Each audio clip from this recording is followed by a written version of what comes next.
Pessoal, bom dia. Grande prazer estar aqui em um evento do Ministério Público após 4 anos praticamente afastado aí das minhas funções. Alessandra, trabalhamos juntos aqui no Cadeira, grande prazer. Doutor André Costa, vamos aqui exercer o salutar contraditório, né? Arrisca, né? Primeiro a acusação, depois a defesa, seguindo os parâmetros constitucionais. E falar de reforma política é sempre algo que gera uma certa expectativa e apreensão na véspera do ano eleitoral, porque, infelizmente, no Brasil nós temos a tradição de, em ano ímpar, se aprovar leis para que, em ano par, seja aplicado na eleição seguinte. Vocês, senhores, sabem, mas a Lei 9.504 de 97, a chamada Lei das Eleições, ela surgiu naquele ano, coincidentemente no mesmo ano em que é aprovada a reeleição para o Poder Executivo, com o propósito declarado de ser a norma nacional de eleições, acabando-se com a tradição de todo ano ter uma eleição, uma lei para a eleição que se viria. Entretanto, o que nós vemos na prática é a classe política sempre aprova modificações nos anos pré-eleitorais, não com o intuito, infelizmente, de aperfeiçoamento da legislação, mas tão somente, na maioria dos casos, com o fim de se autopreservar, com o fim de gerar, muitas vezes, a ineficiência do trabalho das instituições de fiscalização. E aqui eu vou tocar em alguns pontos. A gente vai falar de reformas políticas, tivemos algumas positivas, mas para 2020, o que nós temos de mais interessante? A nova lei do abuso de autoridade, a Lei 13.869 de 2019, que trouxe aí um grande burburinho no cenário jurídico, em especial na magistratura, no Ministério Público, e eu fico muito tranquilo em, sendo um promotor que tem histórico em combate à corrupção, de dizer que a nova lei do abuso de autoridade não me causa medo, não me causa temor. Como disse o Rogério ontem, a nova lei ela é muito mais benéfica para nós que fazemos o controle do que a antiga lei. E mais, combater abuso de autoridade é combater corrupção. Todo poder precisa ser controlado. A nossa tradição jurídica é de sempre se combater o abuso de poder, desde a Constituição de 1824, desde a Constituição de 24, a Constituição Imperial, a disposição normativa expressa para se combater abuso de autoridade. A nova lei é apenas uma continuidade desse movimento legislativo. Claro que nós não consideramos, né, as razões do surgimento da lei, todo aquele procedimento retaliatório. A Leliane me contava, por exemplo, que nas visitas a determinados deputados, um aqui do Cariri, por exemplo, que foi processado por mim ano passado, ele disse, esta lei eu vou aprovar, porque eu quero pegar o seu colega, o doutor Igor. Não tem problema, ele não vai me pegar. Por quê? Porque eu nunca agi e nunca vou agir com o intuito do dolo específico que a lei exige. Promoção pessoal, perseguição, favorecimento de quem quer que seja. O doutor André aqui pode dar um testemunho. Ele trabalhou comigo em 2012 no município de Trairi. Em Trairi, praticamente só ficou o quarto colocado. Foi, doutor André? Que foi a chapa que o senhor representava, que foi processada também, mas conseguiu escapar do TRE. Enfim, a nova lei do abuso de autoridade, ela não tem esse perigo, mas a nova lei do abuso de autoridade impõe ao Ministério Público, por exemplo, a adoção de providências doravante que precisam acautelar a nossa atuação, como, por exemplo, a lei diz que é crime instalar procedimento ou colher provas manifestamente ilegais. E aqui na área eleitoral, nós temos um fato específico que chama muito a atenção. Hoje em dia, nós vivemos esse Big Brother permanente, né? Todo mundo tem um celular gravando tudo a todo tempo. E nas visitas de véspera da eleição, né? Nós sabemos que véspera de eleição é um negócio interessante, né? Todo mundo gosta de ir para a rua, olhar para a lua e para as estrelas, né? Não é esperando o dinheiro, é para olhar a lua ou pedir iluminação divina, né? Deve ser. E aí, o que acontece? Ou acontecia? E de regra, tem ali o eleitor indeciso, e ele, às vezes, ardilosamente, recebe a visita do candidato, do cabo eleitoral, e ele grava a conversa. A promessa do dinheiro, do tijolo, do emprego, de qualquer coisa em troca do seu voto. O que o TSE dizia até maio de 2019? Olha, o investigado, o acusado, teve o seu direito à intimidade violado. A sua privacidade foi desrespeitada. Esta prova é nula. Vamos absolver. A prova é nula. Depois da doutrina muito bater nisso, o TSE avançou e agora diz: as gravações clandestinas, que é como se chama, são válidas a priori, salvo se ficar comprovado pelo contexto probatório que o candidato foi induzido. Porque, de fato, pode acontecer do candidato comparecer à casa de uma pessoa e o eleitor mal intencionado ou já predisposto a fabricar uma prova fique o tempo todo instigando o candidato a prometer, a oferecer alguma coisa. E venhamos e convenhamos. Se o cara pede uma, se o cara pede duas, se o cara pede três, o candidato não vai dizer não. É humanamente impossível isso. Então, salvo este contexto, ainda bem, o TSE evoluiu para que a gravação clandestina seja válida. Então, nós, Ministério Público, ao recebermos estas gravações, temos apenas que tomar o cuidado de ter a diligência de verificar a integralidade e não se contentar, às vezes, com meros trechos que muitas vezes são encaminhados para nós. Outro dispositivo que causa muita discussão é o 27, em que diz que é crime de abuso de autoridade instaurar procedimentos investigativos sem justa causa. Alardeou-se que era o fim das denúncias anônimas. Não é verdade. Na verdade, esse dispositivo apenas veio materializar uma jurisprudência consolidada, já tanto do STF como do STJ. E em qual sentido? No âmbito criminal, seja comum, seja eleitoral, para que você instaure uma investigação criminal com base em denúncia anônima, sempre se exigiu, e exige-se até agora, que você realize uma diligência complementar. Exemplo fácil que acontece nas eleições. Todo promotor, todo delegado, no dia, na véspera da eleição, não para de receber ligação anônima, não para de receber cartinha anônima, dizendo, lá na localidade tal, fulano de tal está comprando voto, está distribuindo bem.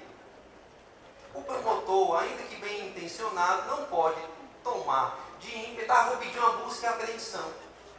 Essa busca e apreensão é nula. O que faz? O que é a tal diligência complementar? Quando o servidor passar na frente lá do local, ver se tem uma movimentação de pessoas, ver se há algo que caracterize uma situação anômala. Se caracterizar, bem, você pede a busca, você teve a tal diligência complementar. Isto na área criminal. Porque na área civil não muda nada. O STJ sempre diz, e continua dizendo até 2019, denúncia anônima pode subsidiar instauração de inquérito civil público. E, aliás, por falar em inquérito civil público, também temos que quebrar outro paradigma de outra reforma eleitoral feita para a proteção dos políticos. Em 2009, acresceu-se o artigo 105A, a Lei das Eleições. E este artigo diz: não se adota, no âmbito eleitoral, os procedimentos da Lei 7347 de 85, a nossa Lei da Ação Civil Pública, e dentro desta lei estão, dentre os vários instrumentos, o inquérito civil público. E o que passou a acontecer? A Constituição Federal diz que o Ministério Público tem uma ferramenta constitucional por excelência para investigar, ICP. Claro que os promotores abriram investigações eleitorais com base em ICP. Começou a chegar no TSE impugnações e o TSE passou a anular todas as investigações eleitorais com base em ICP. Mas foram centenas de investigações, acusações anuladas. Doutrina, mais uma vez, bateu, fez o trabalho de contraponto e convencimento.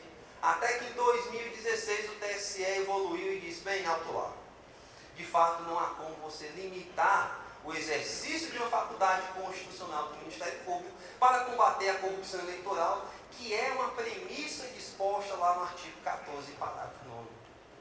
A lisura do processo eleitoral é um mandado constitucional expresso do artigo 14. Como você vai dizer que o Ministério Público não pode usar a sua ferramenta por essa lei? Vai fazer o quê? Vai investigar clandestinamente com um bando de papel avulso? Vamos criar o procedimento preparatório eleitoral. E criou-se. O Procurador-Geral da República à época, o Dr. Rodrigo Janot, e o atual também, instituem portarias dizendo vamos fazer o procedimento preparatório eleitoral. E isso foi meio que um prêmio de consolação para o Ministério Público. Eu sempre disse, até divergindo da orientação do Centro de Apoio Eleitoral aqui do Ceará, que nós não devemos usar procedimento preparatório eleitoral. Nós temos que usar a ferramenta que nos é dada constitucionalmente. Nós temos que usar o que a lei nos dá. Nós, enquanto fiscais da ordem jurídica, não podemos incorrer no erro dos outros. Nós reclamamos tanto de ativismo judicial, nós reclamamos tanto de abuso de poder de gestores públicos. Por que eu, que vou investigar alguém, vou usar uma ferramenta que o meu superior usou? Cadê o respeito à legalidade? Cadê o respeito à competência privativa da União? Nós precisamos parar com voluntarismos. Nós, Ministério Público, estamos na navalha, no momento crítico da nossa instituição. Alguns fatores exógenos de perseguição da classe política, atingida pelo trabalho incansável, mas muito pelas nossas falhas. Nós temos que fazer a autocrítica. O que vem sendo revelado, e eu sempre fui um entusiasta da Operação Lava Jato, o que vem sendo revelado é algo que precisa ser refletido. Nós precisamos combater a corrupção de maneira firme e enérgica, mas sempre dentro da legalidade. Nós não podemos sair do quadrado da legalidade um centímetro. É o nosso papel constitucional. Combater a corrupção de maneira firme e enérgica, dentro dos limites constitucionais e legais. E para isso usamos, sim, sempre o inquérito civil público, e esse era um ponto que eu queria trabalhar com vocês e relembrar esta reforma política que tanto atingiu. Aliás, combater a corrupção eleitoral, vocês devem saber que, ou se não sabem, eu vou apresentar para vocês aqui o chamado Barômetro Global de Combate à Corrupção. Existe uma ONG internacional chamada Transparência Internacional, a ONG alemã que tem ramificação em praticamente todo mundo, é a maior referência mundial na área. E ela fez uma pesquisa agora, entre janeiro e março de 2019, em toda a América Latina e Caribe. E esta pesquisa nos coloca, por exemplo, como o país que tem o quarto maior índice de assédio eleitoral a eleitores. 1 em cada 4 brasileiros ou foram vítimas diretas de uma promessa, de uma oferta do voto, ou conhece alguém que foi. Quem aqui não conhece alguém, principalmente no interior, que já teve algo oferecido, a famosa contratação temporária, é a transferência do local de trabalho se não votar? Estou falando alguma coisa que não acontece? Nós sabemos que é a realidade. Então nós precisamos atuar nessa perspectiva constitucional, tá? E aí nós ocupamos hoje, por exemplo, a 105ª colocação dentre 180 países com a percepção da corrupção. O que é isso? Dentre 180 nós estamos na metade de baixo dos países que têm mais corrupção. O Fórum Econômico Mundial de 2016 apontou o Brasil como o 4º país mais corrupto do mundo. Quem aqui confia em um político? Levante a mão. Isso é uma pesquisa científica. Eu só quero demonstrar a constatação. Quem confia no político, levanta a mão. Cegamente. A priori, quem diz assim, eu confio nos políticos. Pois bem, esta mesma pesquisa do Fórum Econômico Mundial mostra que o brasileiro é o povo que menos confia na sua classe política. Não é à toa. Mas, pessoal, a gente não pode criminalizar os políticos por si só, tá bem? A gente sabe que a corrupção faz parte da nossa história. Nós fomos concebidos historicamente no contexto da corrupção.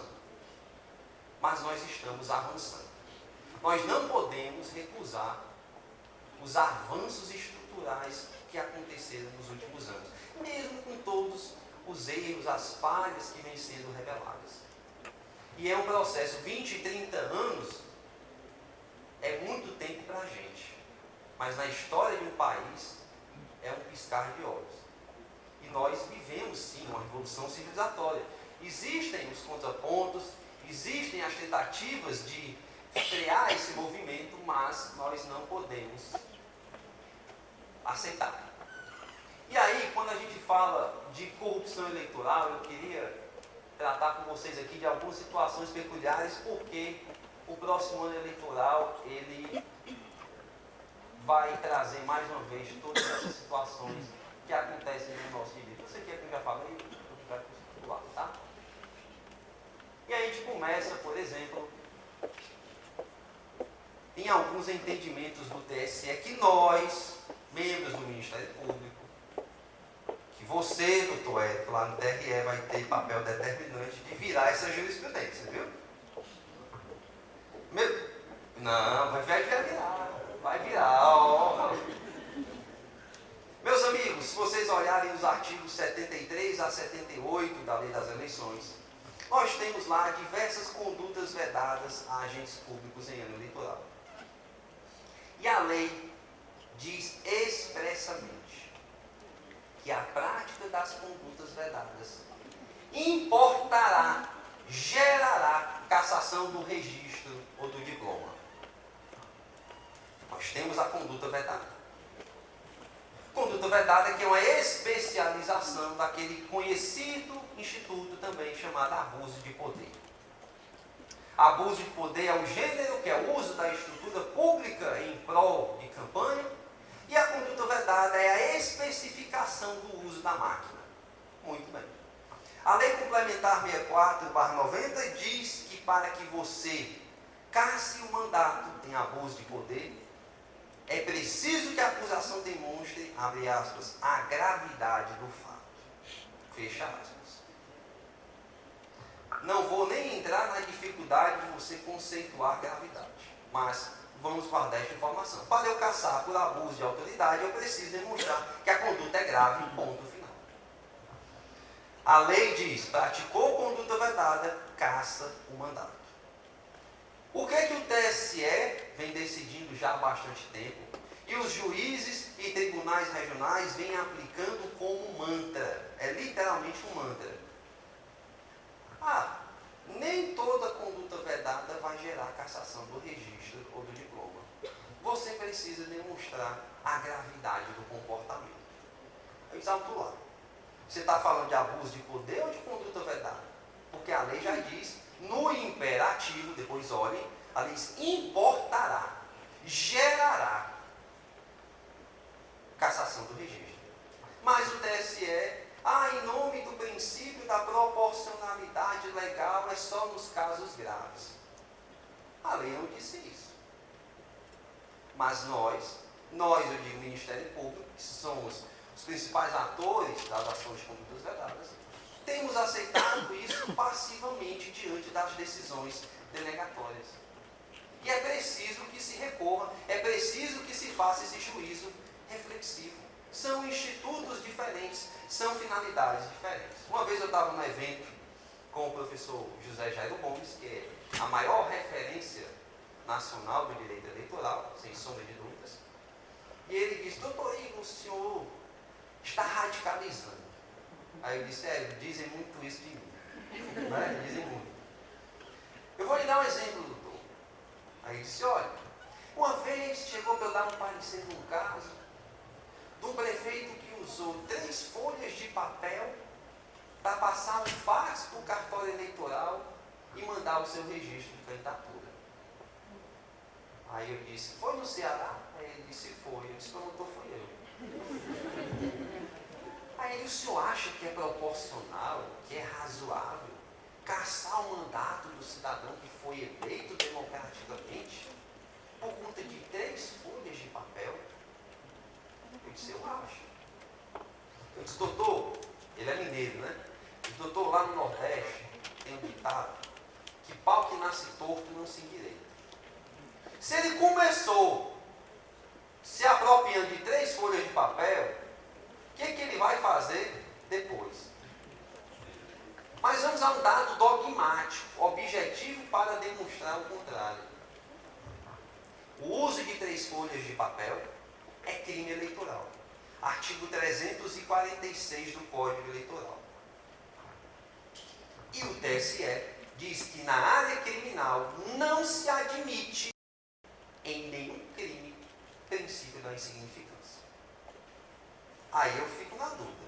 Quer dizer que no direito penal, nos fatos mais graves, você não pode usar a insignificância, que é o campo de excelência do Instituto. Mas no campo civil, com disposição legal expressa, eu vou fazer esse arranjo.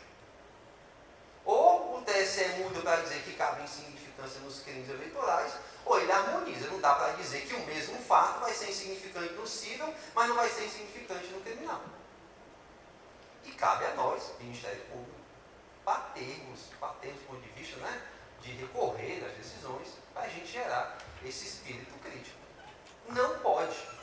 Não pode, e a gente precisa certamente trabalhar essa questão da não cumulatividade automática que o TSE vem aplicando de maneira reiterada, como eu falei. Tá bom? Vamos lá.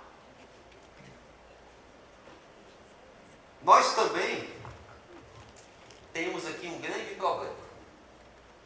O artigo 236 do Código Eleitoral dá um verdadeiro salvo-conduto para a prática de crimes nos 5 dias antes da eleição para qualquer eleitor. Como assim? Diz esse artigo que, salvo a hipótese de prisão em flagrante ou sentença condenatória por crime recorrível, você não pode prender ninguém 5 dias antes e 48 horas depois das eleições. E se for candidato, é 15 dias antes. Ok. Caso concreto, que o doutor André presenciou também. Trairi. Eu tenho umas lascadas, né? É a maior concentração de corrupção por metro quadrado do país, só podia ser. Até o juiz foi no rolo. Eu tinha interceptações telefônicas rodando de um candidato a vereador, e esse cidadão dizia assim: olha, eu não posso conversar com você, o promotor está nos ouvindo. Mas eu espero você lá na PRE do Paracuru. Disse perfeitamente. Na PRE do Paracuru. Peguei o carro, minha paisana, né? Peguei os policiais federais e fomos lá para a rotatória da PRE, simulamos um prego, tiramos o pneu do carro e ficamos encostados no carro lá, né? Esperando o dito cujo. Bem, ele chega com a Topic, chega o eleitor, e uma Hilux que vinha atrás desce uma mala. E deixa que tinha um pessoal da Polícia Federal online acompanhando a ligação do cara. O cara diz: ó, já entreguei a mala para o motorista. Aí o cara: mas o que é que tem a mala? Não, aquele negócio para distribuir. Eles pegou, é santinho, é dinheiro. Bota o pneu rápido, sei o que, o cara sai, a gente botou atrás, o cara percebeu, começou a entrar nas vielas lá de interior, sei o que, nos deu molé. Aí, porra, cara, tu é o mestre, tu deu molé no promotor, eu distribuí os 500 mil e não sei o que, tal. Muito bem, eu não consegui prender o cara em flagrante. Eu tinha interceptação da véspera da eleição. eu não podia pedir a prisão preventiva deste sujeito.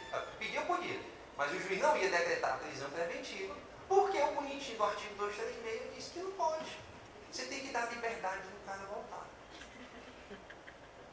Qual é a compatibilidade constitucional do dispositivo desse? E mais, se o juiz for ousado e decretar a prisão, ele pratica crime eleitoral, artigo 298. Tá bom? É o direito de comprar voto. É o direito de comprar voto nos 5 dias antes da eleição. Não tá bom?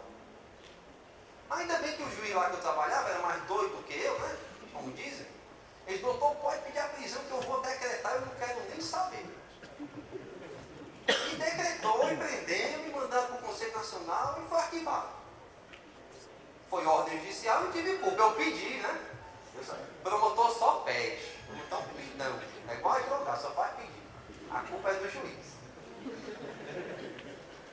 Então, meus amigos, vejam que absurdo. E toda a doutrina aponta. Artigo 236 não foi recepcionado pela Constituição. E a gente precisa pedir as prisões sim. Argue a não recepção desse dispositivo e bota para frente. É nosso papel. Você vai assistir passivamente o cara está comprando voto? Não, de forma alguma. Vamos lá, casos mais concretos. Aqui em da privacidade, eu falei. Proibição do 105A. E aí vamos aos casos concretos, né? Mais interessantes aqui. Uso de casas legislativas. Nós sabemos que é tradição da nossa história política o uso de bens públicos em campanha. Aliás, eu vou dar uma dica aqui que pouca gente conhece. Para caçar um prefeito, não precisa de interceptação, não precisa de busca e apreensão, não precisa de quebra de sigilo bancário, não precisa. Vou dar uma dica aqui que vocês nunca mais vão esquecer. Carreata da campanha. O que é que acontece em dia de carreata? Duas coisas. O uso de veículo da prefeitura e o uso do combustível da prefeitura, né? Os vales. Pois bem, meus amigos, se você conseguir pegar, olha a estratégia como é fácil. Faça um ofício ao prefeito com base na lei de acesso à informação, dizendo, eu quero a lista de todos os veículos pertencentes ao município.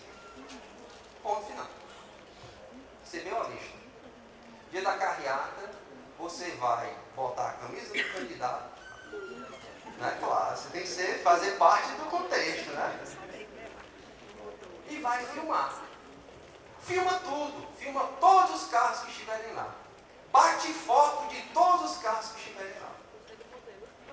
Por quê?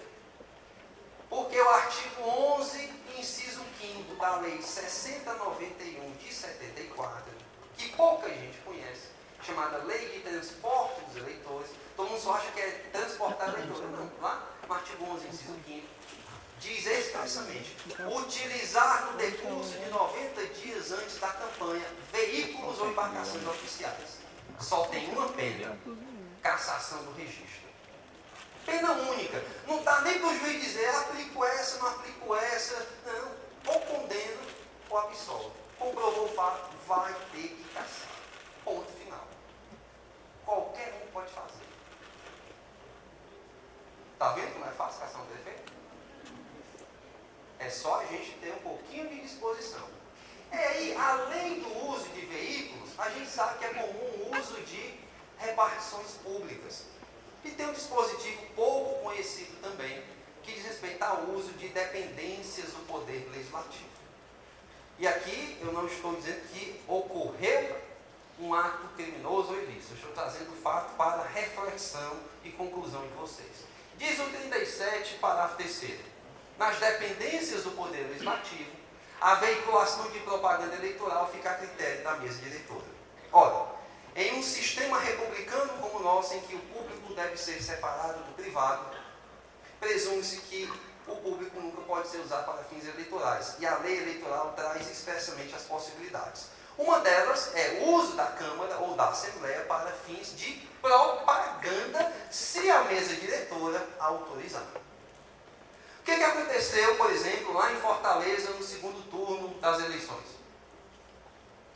O prefeito Roberto Cláudio tinha concorrido no primeiro turno com o deputado Tim Gomes. O prefeito Roberto Cláudio foi ao segundo turno e Tim Gomes se aliou a ele e fizeram o ato de coligação para o segundo turno, segundo a reportagem, né, que uma vez eu estava na palestra com o Rodrigo Martiniano e ele disse para mim, isso é uma montagem, não é o prédio da Assembleia Legislativa. Eu disse, então tá bom.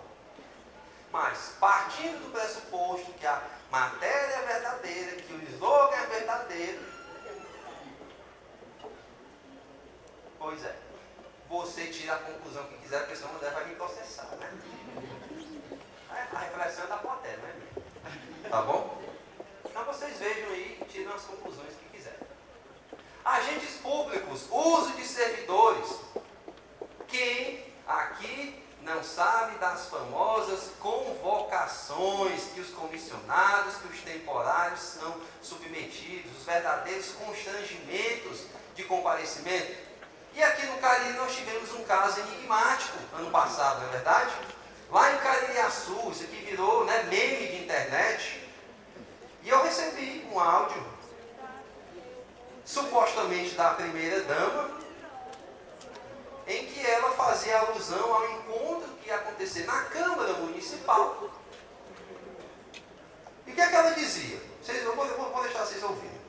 Quem vai fazer pra gente? Oi, gente, bom dia. Todos que fazem a Secretaria de Assistência Social, os CRAS, CREAS, passando aqui para informar mas todos os trabalhadores e para convidá-los, ou seja, para convocá-los para participarem no dia 1º, às 3 horas da tarde, no encontro do PDT, do 12, que vai haver aqui em Caririaçu, na Câmara Municipal.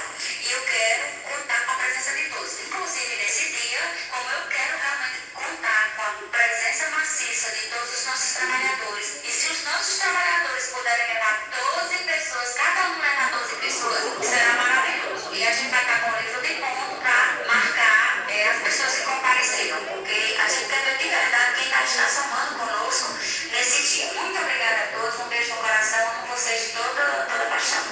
Eu também te amo. Eu também te amo.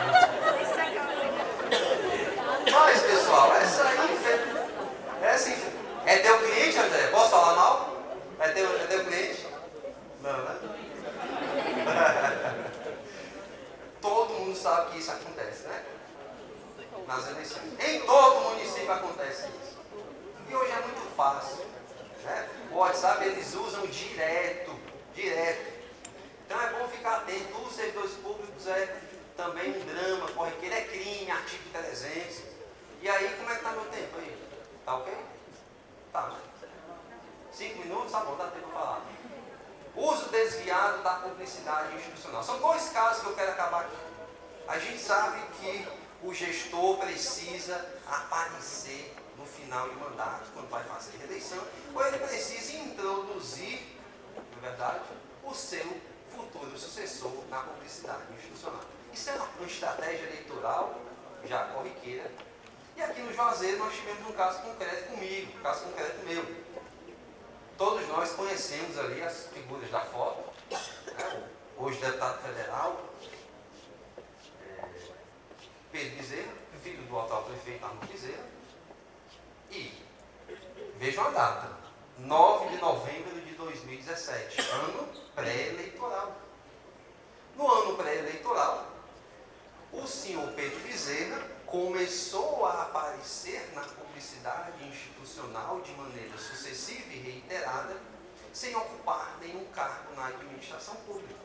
E neste fato específico, ele foi representar o pai em uma solenidade oficial, a despeito do vice-prefeito, que, no meu pouco conhecimento jurídico, é quem deve representar o prefeito em ausência dele. Entramos, né, com ação de improbidade contra os dois. Foi deferida liminar, determinando a retirada de todas as imagens, né, do Pedro Bezerra. Depois, houve outras investigações, né, conduzidas aí pelo doutor Ciderlândia, que está aqui, que é a grande referência de combate à corrupção aqui no Cariri, no estado do Ceará, né? Todos vocês conhecem, uma salva de palmas.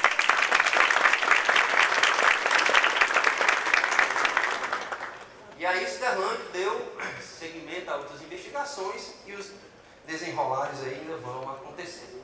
Mas publicidade institucional é também uma conduta vedada reiteradamente praticada em ano pré e eleitoral, que nós devemos ficar atentos, né? E a gente faz a varredura, né? Quem é o filho pré-candidato? Lá em maio, ó.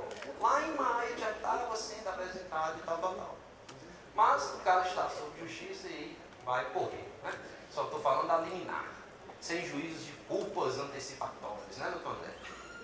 E aqui outro caso concreto, lá de outra comarca que eu trabalhei, que Xeramubim, aí esse ex-prefeito, Cirilo Pimenta, todo mundo conhece, ele certa vez recebeu o deputado José Guimarães com a tropa lá do PT e botaram no site da prefeitura, tá aí a logo da prefeitura, o anúncio da pré-candidatura, que depois não aconteceu, do José Guimarães a uma vaga no Senado Federal e respondeu também a ação de improbidade, foi pedido afastamento e tudo do gênero, tá? E aí, para finalizar, distribuição de bens em ano eleitoral.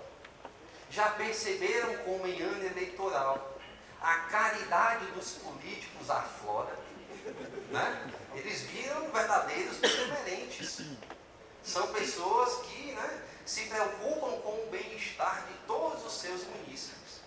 E aí, dia dos pais, dia das mães, dia das crianças, dia dos municípios, é o quê? É aquela grande festa com distribuição de sorteios e brindes, não é verdade? Conduta vedada, artigo 73, parágrafo 10 da Lei das Eleições, diz que em ano eleitoral não pode acontecer, em hipótese alguma, a distribuição gratuita de bens, salvo situações de calamidade pública ou emergência. Mas o que eles fazem? Dia das Mães, aqui um exemplo lá em Parambu. Dia das Mães, 810 brindes distribuídos só nesse evento. Aí na publicidade ainda faz o texto, né, promocional a candidatos.